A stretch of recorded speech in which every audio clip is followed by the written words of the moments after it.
નમસ્કાર, આપ જોઈ રહ્યા છો જેકેએસની ગુજરાતી વાત. તો વિસાવદર તાલુકાના ગૌ સેવા સમિતિ સહાય વધારવા માટે મામલતદારને આવેદનપત્ર આપવામાં આવ્યું છે.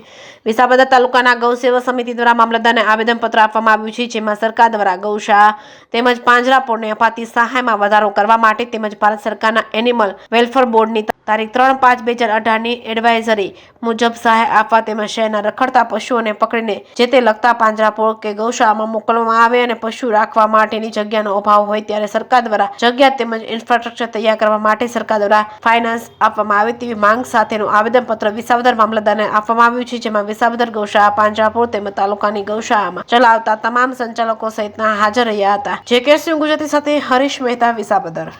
કેશવભાઈ દેવજીભાઈ પ્રેમપરા, કનિયા ગૌ સેવા સમાજ.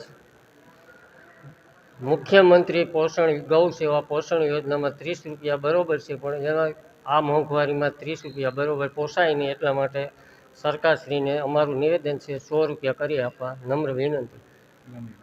ગ્રામ્ય ગૌશાળા પ્રેમપરા. આજે અમે ગૌ સેવાની જે સહાય મળે છે અમને મુખ્યમંત્રી ગૌ પોષણ યોજનાની, એ 30 રૂપિયા એક ગાય દીઠ મળે છે. એ અમે એનો વધારો કરવા માટે રજૂઆત કરવા માટે આવ્યા છીએ. 30 રૂપિયા અત્યારની મોંઘવારીમાં કાંઈ થાય નહીં અને ખૂબ જ ઓછી રકમ છે, તો એની અમે રજૂઆત કરી અને આવેદનપત્ર આપેલ છે.